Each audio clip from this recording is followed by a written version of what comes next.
Good evening, Kim. It's actually what you don't see all over the police department that was what happened here. We'll get to that in a moment. Protesters were expecting a bigger crowd than normal. In the past, we've seen about 70. They had about half that, with 40. Still, a lot happened out here tonight. Shelby Township Police Chief Bob Shelide's 1-month suspension is over, but the protests Black Lives Matter calling for his firing are not. Black Lives Matter. He has no place running the police department in any city, and especially not one where my daughter has activities, and I don't want him in charge of anything.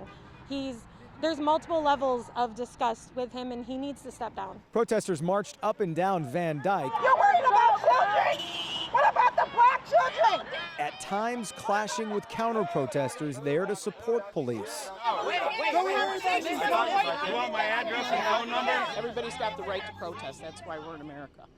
But when you start ripping my American flag away, then you've crossed a boundary. They're crossing boundaries here because they're closing off streets and people can't get through. That's not how you protest. Stand up, stand together. They also marched to the steps of the police department, where they used chalk to scrawl profanity-laced anti-police graffiti. So we're going to make noise.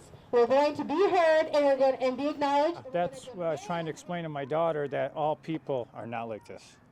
That you have the right to protest and fight what you believe in, but you can't take it too far. The march culminated at Van Dyke and 23 Mile, where protesters shut the intersection down, to the displeasure of several onlookers. BLM. 2 lives matter, not yours.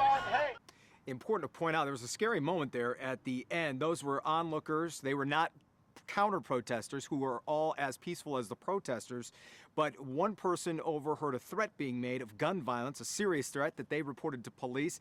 Moments later, I myself heard a man say to an officer, just, you guys leave. We'll handle it. We'll ram them. Kimberly, back to you.